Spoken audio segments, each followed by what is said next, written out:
Corona capital. नमस्कार, आप देख रहे हैं हमारी खास पेशकश। मैं हूं आपके साथ चित्रा त्रिपाठी।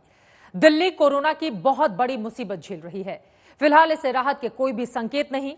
आशंका तो यहां तक जताई जा रही है कि आने वाला वक्त और ज्यादा भारी पड़ने वाला है, क्योंकि कोरोना के केस यहां पर बढ़ेंगे और उसके साथ ही अस्पतालों के इंतजाम कम पड़ सकते हैं।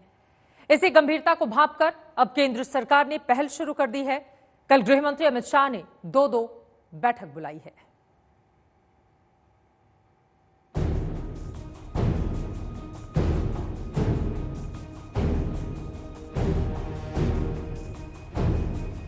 खौफ में दिल्ली, खतरे में जान, अस्पताल की आफत, काल बना कोरोना।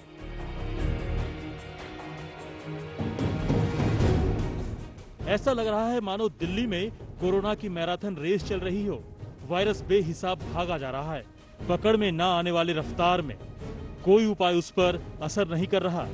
ऐसा लग रहा है मानो दिल्ली में कोरोना विस्फोट हो गया हो। देश में कोरोना का ग्राफ 3 लाख को पार कर चुका है। खतरे के इस पैमाने में दिल्ली तीसरे नंबर पर है। सभी राज्यों को मिलाकर संक्रमण का आंकड़ा 3,08,993 हो गया है। महाराष्ट्र में संक्रमितों की संख्या तो 1,01,141 हो गई है, जबकि दहशत में आ चुकी दिल्ली में 36,824 लोग पीड़ित हैं। दिल्ली के आंकड़ों ने बता दिया कि यहाँ की हालत कितनी बदतर है। 24 घंटे में दिल्ली में अब तक सबसे ज्यादा 2,137 मामले सामने आए, जबकि इतने ही समय में सबसे ज्यादा 71 मौत दर्ज की गई। इसके साथ ही दिल्ली में कोरोना पीड़ितों की संख्या 36,824 हो गई। ये तो दिल्ली सरकार के जारी किए गए आंकड़े हैं। अब आपको दिखाते हैं कि दिल्ली में किस रफ्तार से ये घातक दुश्मन लोगों को अपनी चपेट में लेता जा रहा है। कोरोना मामले के दोगुनी होने की रफ्तार सबसे ज्यादा दिल्ली में है।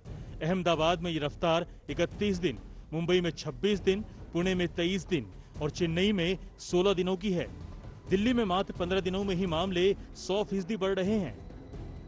तेज दौड़ती दिल्ली में कोरोना के मामले भी तेजी से रिकॉर्ड तोड़ रहे हैं।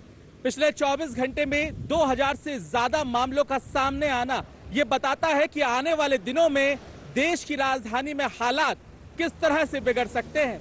लेकिन यहाँ पर सरकार के सामने सबसे बड़ी चुनौती होगी कि बेड का इंतजाम करना और अस्पतालों में व्यवस्थाओं को सुनिश्चित करना। दिल्ली की हालत का अंदाजा इस बात से भी लगता है कि टेस्ट पॉजिटिविटी रेट में महाराष्ट्र नंबर 1 है। वहां जितने लोगों के टेस्ट हो रहे हैं उनमें से 15.28% लोग कोरोना संक्रमित हैं, जबकि दिल्ली इस मामले में दूसरे नंबर पर है। वहां कुल टेस्ट में से करीब 12% लोग पॉजिटिव पाए जा रहे हैं। गुजरात तीसरे नंबर पर है। वैसे आरोप लग रहे हैं कि दिल्ली में काफी कम टेस्ट हो रहे हैं। हालांकि स्वास्थ्य मंत्री सत्येंद्र जैन ICMR की गाइडलाइंस का हवाला दे रहे हैं। जैसे हमने प्रोजेक्शंस हैं, जो एक्सपर्ट्स ने प्रोजेक्शंस करके दिए हैं, उसके हिसाब से हम बिल्कुल चल रहे हैं और हमारा टारगेट है कि जो 30 जून की प्रोजेक्शन है उसकी तैयारी हम 20 जून तक कर लेंगे पूरी, और जो 15 जुलाई की तैयारी है उसको हम 30 जून तक कर लेंगे। बढ़ते कोरोना ग्राफ के साथ ही स्वास्थ्य सेवाओं पर संकट मंडराने लगा है। कहीं बेड का अभाव तो कहीं एडमिशन की मुश्किल। एक्सपर्ट मान रहे हैं कि वक्त रहते स्वास्थ्य सिस्टम को खतरनाक हालात के लिए तैयार करना होगा। केसेस जैसे जैसे बढ़ रहे हैं, हमें तैयारी करनी चाहिए कि हम अपने दिल्ली में पूरी तरह से सतर्क रहें, तैयार रहें कि अगर केसेस बढ़ रहे हैं तो हमारी फैसिलिटीज रेडी हैं उन ज़्यादा लोगों को एडमिट करने के लिए। हम स्ट्रैटेजी बनाए जिससे हम इस कैपेसिटी को होल्ड एडमिट कर पाएं, या फिर उन लोगों को जिनको एडमिशन की जरूरत नहीं है उनको घर पे हम आइसोलेट कर पाएं और होम केयर दे पाएं। दिल्ली में खतरा लगातार बढ़ रहा है। ये वायरस श्रम मंत्रालय भी पहुंच चुका है। वहां 24 कर्मचारी पॉजिटिव पाए गए हैं, जबकि अन्य 17 हाई रिस्क वाले स्टाफ को क्वारंटीन किया गया है। जल संसाधन मंत्रालय और ऊर्जा मंत्रालय में भी एक मामले सामने आए हैं। दिल्ली की हालत ने सरकार को चिंता में डाल दिया है, लिहाजा केंद्र सरकार अब एक्शन में है। इस मुद्दे को लेकर रविवार को खुद गृह मंत्री अमित शाह ने 2 उच्च स्तरीय बैठक बुलाई है। एक बैठक सुबह 11 बजे होगी, इसमें एलजी अनिल बैजल, मुख्यमंत्री अरविंद केजरीवाल, स्वास्थ्य मंत्री डॉक्टर हर्षवर्धन और दिल्ली एम्स के डायरेक्टर डॉक्टर रणदीप गुलेरिया मौजूद होंगे। जबकि शाम 5 बजे से होने वाली दूसरी बैठक में सीएम केजरीवाल, एलजी अनिल बैजल, स्वास्थ्य मंत्री डॉक्टर हर्षवर्धन और तीनों एमसीडी के मेयर मौजूद रहेंगे। दिल्ली में कोरोना वायरस का आंकड़ा तेजी से बढ़ता जा रहा है। पिछले 24 घंटे में 2000 से ज्यादा पॉजिटिव केसेस बाहर आए हैं और 70 लोग अपनी जान गंवा चुके हैं। इन्हीं सब बातों को मद्देनजर रखते हुए गृह मंत्री अमित शाह अरविंद केजरीवाल और एलजी अनिल बैजल के साथ कल 11 बजे मीटिंग करेंगे। ये मीटिंग इसी चीज के लिए है कि दिल्ली कितनी तैयार है कोरोना वायरस से लड़ने के लिए। ये बैठक ऐसे वक्त में बुलाई गई है जब पानी सिर के ऊपर जाने लगा है। उम्मीद है राजधानी के बिगड़ते हालात पर केंद्र और राज्य सरकार की साझा कोशिशें लोगों को इस सबसे बड़ी मुश्किल से उबारने में कारगर साबित होंगी। पुनीत शर्मा, जितेंद्र बहादुर सिंह और हिमांशु मिश्रा के साथ पंकज जैन, दिल्ली, आज तक। दिल्ली में कोरोना की टेढ़ी चाल ने भूचाल मचा दिया है। लोग डरे सहमे हैं, लेकिन केजरीवाल सरकार का दावा है कि सब ठीक हो जाएगा।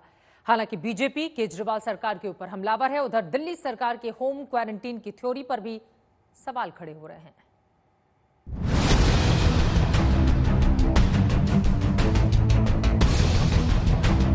दहशत में है दिल्ली, कोरोना हो रहा बेकाबू, बढ़ती जा रही है महामारी की रफ्तार। पहली बार मरीजों की संख्या एक दिन में 2000 के पार। दिल्ली में बिगड़ते हालात की तस्दीक आज तक की डाटा इंटेलिजेंस यूनिट के आंकड़े भी कर रहे हैं। डाटा इंटेलिजेंस यूनिट के आंकड़ों पर गौर करें तो पता चलता है कि चेन्नई की तरह दिल्ली भी कोरोना के वक्र को समतल करने में नाकाम रहा है। यहाँ पर कोरोना के मरीजों की संख्या तेजी से बढ़ रही है, जबकि बाकी के 3 शहरों में हालात सुधर रहे हैं। दिल्ली में कोरोना के बढ़ते आंकड़े लगातार डरा रहे हैं, खौफनाक भविष्य की तरफ इशारा कर रहे हैं। लेकिन दिल्ली सरकार कह रही है कि घबराने की जरूरत नहीं है। समय से पहले दिल्ली में बेड के इंतजाम कर लिए जाएंगे। देखिएगा, जैसे हमने प्रोजेक्शंस हैं, जो एक्सपर्ट्स ने प्रोजेक्शंस करके दिए हैं, उसके हिसाब से हम बिल्कुल चल रहे हैं। और हमारा टारगेट है कि जो 30 जून की प्रोजेक्शन है उसकी तैयारी हम 20 जून तक कर लेंगे पूरी, और जो 15 जुलाई की तैयारी है उसको हम 30 जून तक कर लेंगे। वैसे देखा जाए तो कोरोना मरीजों के लिए दिल्ली में अब भी बेड खाली हैं। दिल्ली में 9,647 बेड हैं। इनमें 5,392 बेड ही भरे हुए हैं, जबकि 4,255 बेड खाली पड़े हैं। वहीं कोरोना मरीजों के लिए कुल 599 वेंटिलेटर हैं। इनमें से 347 वेंटिलेटर पर मरीज हैं, जबकि 252 वेंटिलेटर खाली हैं। लेकिन जिस तरीके से दिल्ली में मरीजों की संख्या बढ़ती जा रही है, उसमें ये इंतजाम नाकाफी है। यही वजह है कि बीजेपी लगातार केजरीवाल सरकार से सवाल पूछ रही है। इतना आपने जो पैसा आपको मिलता है, दिल्ली सरकार को मिलता है, अगर आप सही तरीके से लगाते और अपने विज्ञापनों पे नहीं लगाते, आप इस महामारी के वक्त भी इतने बड़े बड़े विज्ञापन दे रहे हैं। आप न्यूज़पेपर में, आज टेलीविजन पे, आज रेडियो स्टेशन में, आप रेडियो खोलिए गाड़ी में, हर गाने के बाद उनकी आवाज आती है सीएम साहब की। इस समय चाहे सेंट्रल गवर्नमेंट हो चाहे स्टेट गवर्नमेंट हो, हर एक पैसा दिल्ली लोगों की सेवा के लिए जाना चाहिए। जुलाई के आखिर तक दिल्ली में 80,000 बेड की बात तो दिल्ली के डिप्टी सीएम ने भी कही थी। 31 जुलाई तक करीब 5.5 लाख केस पहुंच जाएंगे दिल्ली में, और उसके लिए करीब 80,000 बेड्स की आवश्यकता होगी। ऐसे में सवाल उठता है कि कोरोना मरीजों के लिए आखिर कहां से आएंगे 80,000 बेड? अगर सरकार ने 80,000 बेड की व्यवस्था भी कर ली तो केजरीवाल सरकार कहां से लाएगी मैन पावर? यानी डॉक्टर, नर्स और मेडिकल स्टाफ की टीम कैसे महज 1.5 महीने में तैयार हो जाएगी? जब हमारी पीक आ रही है जुलाई के एंड में, तब हमारे पास पर्याप्त मात्रा में डॉक्टर और नर्सेस होने चाहिए। इसके लिए कुछ कदम सरकार को उठाने पड़ सकते हैं, जैसे कि प्राइवेट हॉस्पिटल्स को पूरी तरीके से कोविड डेडिकेट करके और उनकी हेल्थ केयर मैन पावर को पूरी तरीके से इन्वॉल्व किया जाए। इन्हीं सवालों से निपटने के लिए केजरीवाल सरकार ने होम क्वारंटीन का फॉर्मूला दिया था। अगर आपको कोरोना हो गया है लेकिन कोई सिम्टम्स नहीं है या मामूली से सिम्टम्स हैं, तो आप अपने घर पे रह के अपनी देखभाल कर सकते हैं। केजरीवाल सरकार ने होम क्वारंटीन की बात कही तो कई प्राइवेट अस्पतालों ने वोट टांग दिए, रेट लिस्ट जारी कर दिए। घर बैठे मरीजों का ख्याल रखने के एवज में प्राइवेट अस्पताल आपसे पैसे लेगी। कोरोना के बहुत सारे मरीज होम क्वारंटीन में ठीक भी हो रहे हैं, लेकिन Rajiv Gandhi super speciality hospital के मेडिकल सुपरिटेंडेंट की माने तो होम आइसोलेशन से कोरोना के मामले बढ़े हैं। जहाँ पे ये बड़े घर हैं वहाँ कोई प्रॉब्लम नहीं है, लेकिन जो ओवरक्राउडेड एरिया है उसमें ये संक्रमण बढ़ सकता है। और अगर आपके साथ कुछ लोग ऐसे रह रहे हैं जिनको कोमॉर्बिडिटी, हाइपरटेंशन या डायबिटीज है, तो उसमें संक्रमण के बढ़ने के चांसेस बढ़ जाते हैं। जिस जनसंख्या में ये हमारे जो केसेस हैं उसमें बढ़ोतरी करेगा। दिल्ली पर खतरा बढ़ा है, लिहाजा केजरीवाल सरकार को कोरोना के खिलाफ कई मोर्चे पर लड़ाई लड़नी होगी। सुशांत मेहरा के साथ आज तक ब्यूरो। तो दिल्ली के हालात क्या हैं, ये इस रिपोर्ट के जरिए आपने जान लिया। वहीं दुनिया की सबसे खतरनाक महामारी ने सब कुछ बदल कर रख दिया है। जिंदगी से लेकर मौत तक कोरोना वायरस का हर जगह आतंक है। दिल्ली में हालात ऐसे हो गए हैं कि अंतिम संस्कार के लिए भी 5 से 8 घंटे तक का इंतजार करना पड़ रहा है। आज ना कोई अर्थी उठाने वाला है और ना ही कोई कंधा देने वाला। राम नाम सत्य है, बाकी सब झूठ। वो झूठ जो इन चिताओं के साथ साथ जल रही है, वो झूठ जिसकी खेती हुक्मरानों ने की, वो झूठ जिससे इंसानियत शर्मसार है। इन उठती चिताओं की लपटों के साथ आज बहुत कुछ चल रहा है। सरकारों के कस्मे वादे जल रहे हैं, सिस्टम का नकाब चल रहा है। राजा भी गए, यहाँ रंग भी गए, फकीर भी गए, साधु संत भी गए।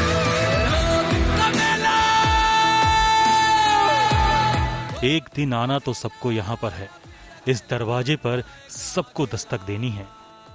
राजा हो या रंग, फकीर हो या साधु संत, लेकिन ऐसे भी कोई आता है। दिल्ली में अंतिम यात्रा की राह लंबी हो गई है, इंतजार बढ़ गया है। आंखों के आंसू सूख गए हैं, लेकिन दर्द बेहिसाब है। कोरोना की मौत से अंतिम संस्कार का वक्त और जगह भी मिलना मुश्किल हो गया है। देश की राजधानी दिल्ली में कोरोना का कहर लगातार गहराता जा रहा है। इस वक्त हम मौजूद हैं दिल्ली के सबसे बड़े निगम बोध घाट में। तस्वीरें आप मेरे पीछे देख सकते हैं कि एक के बाद एक कोरोना के मरीजों की जो बॉडी है उनको यहाँ पर लाया जा रहा है, अंतिम संस्कार किया जा रहा है। उनके साथ उनके परिजन भी हैं। दिल्ली के इस सबसे बड़े निगम बोध घाट में अगर कहा जाए तो 48 ऐसे प्लेटफॉर्म्स बनाए गए हैं जहाँ पर अंतिम संस्कार होगा। दिल्ली की मोनिका के लिए ये वक्त काटे नहीं कट रहा। कोरोना से पिता की मौत हो गई। अंतिम विदाई देने निगम बोध घाट पहुंची तो जिंदगी की हकीकत से सामना हुआ। पिता के अंतिम संस्कार के लिए 5 घंटे तक इंतजार करना पड़ा। कोई व्यवस्था नहीं है ऐसा शमशान घाट में। लोग बॉडी लेके आ रहे हैं, उन्हें 5 से 8 घंटे तक की वेटिंग मिल रही है सीएनजी में। सर उन पे सुविधा ही नहीं है। पहले की सर 2-2 दिन की तो मोचरी में बॉडीज पड़ी हैं। दिल्ली के निगम बोध घाट में शवदाह के 100 प्लेटफॉर्म हैं, जिनमें से 48 कोरोना मरीजों के लिए रिजर्व है। लेकिन आलम यह है कि हर प्लेटफॉर्म पूरी तरह से भरे हैं। एक के बाद एक एम्बुलेंस में शवों को लाया जा रहा है। पेशे से वकील मोनिका पिछले कई रातों से सोई नहीं। इन्हीं चंद रोज में पहले एलएनजेपी अस्पतालों की बदहाली को करीब से देखा और फिर बाद में केजरीवाल सरकार के खोखले वादों को।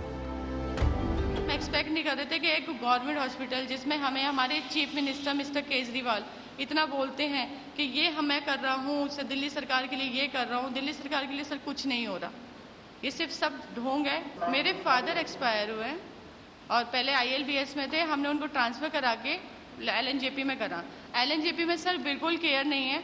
एक रमेश चंद के नाम से एक बॉडी थी और एक मेरे फादर का नाम है प्रेमचंद। उन्होंने मुझे पहले रमेश चंद की बॉडी दी थी। फिर मैंने उनको देखा तो मैंने कहा he is not my father. तब उन्होंने मेरे को बोला अच्छा फिर आप वेट कीजिए, अभी आपकी बॉडी तो आई नहीं है। सर इतनी लापरवाही। कोरोना के इस संक्रमण काल में मौत नरक बन गई है। मौत के बाद भी सुकून नहीं, शमशान आकर भी लंबी लाइन में लगना पड़ रहा है। आज खाली कोरोना ही कोरोना है।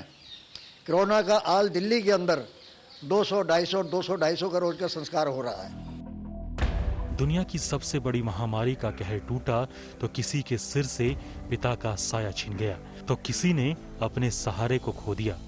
वक्त से पहले मौत आ जाएगी किसी ने सोचा नहीं था, लेकिन शायद ही किसी ने यह भी सोचा होगा कि उसे आखिरी यात्रा में भी अपनों का कंधा नसीब नहीं होगा। ना निकलेगी शव यात्रा, ना होगा अंतिम स्नान, ना कोई दे सकेगा चिता को अग्नि। शमशान आकर भी मुक्ति के लिए करना होगा इंतजार। सुशांत मेहरा, दिल्ली, आज तक। इधर सोशल डिस्टेंसिंग में हो रही लापरवाही ने दिल्ली को इस मुसीबत में धकेलने में बड़ी भूमिका निभाई है। इसकी एक तस्वीर आज पहाड़गंज में भी दिखी। आज तक संवाददाता सुशांत मेहरा ने इसका जायजा लिया। दिल्ली में लॉकडाउन 4 के बाद जिस तरीके से दिल्ली सरकार की तरफ से बाजारों को खोला गया, उसमें ये आदेश थे कि सड़कों पर जब लोग घूमेंगे और बाजारों में लोग आएंगे वो सोशल डिस्टेंसिंग का पालन करेंगे। इस वक्त हम मौजूद हैं पहाड़गंज इलाके में। मैं अपने कैमरा पर्सन से कहूँगा कि तस्वीरें आपको दिखाएंगे कि किस तरीके से सड़कों पर जो सोशल डिस्टेंसिंग का पालन होना चाहिए था वो होता हुआ नजर नहीं आ रहा। जैसे ही सड़कों पर आप देखेंगे कि किस तरीके के हालात हैं, लोगों के बीच में, एक दूसरे के बीच में जो 2 गज का गैप होना चाहिए था वो गैप नजर नहीं आ रहा। ऑटो की अगर बात करें तो एक सवारी से ज़्यादा आप नहीं बैठा सकते थे, लेकिन किस तरीके से सवारियों को भर करके यहाँ पर लेके जाया जा रहा है। यही वजह है कि दिल्ली के अंदर लगातार कोरोना के मामले जो हैं वो बढ़ते जा रहे हैं और दिल्ली वासी जो हैं वो इसके चलते संक्रमित भी ज़्यादा तेजी से हो रहे हैं और यही वजह है कि जिसके कारण लगातार मामले जो हैं वो बढ़ रहे हैं। कैमरा पर्सन आलोक दास के साथ सुशांत मेहरा, दिल्ली, आज तक। स्थिति सरकार के हाथ से बाहर ना चली जाए, लोगों की भी जिम्मेदारी है वो सोशल डिस्टेंसिंग का पूरा पालन करें और मास्क लगाकर ही अपने घर से बाहर निकलें।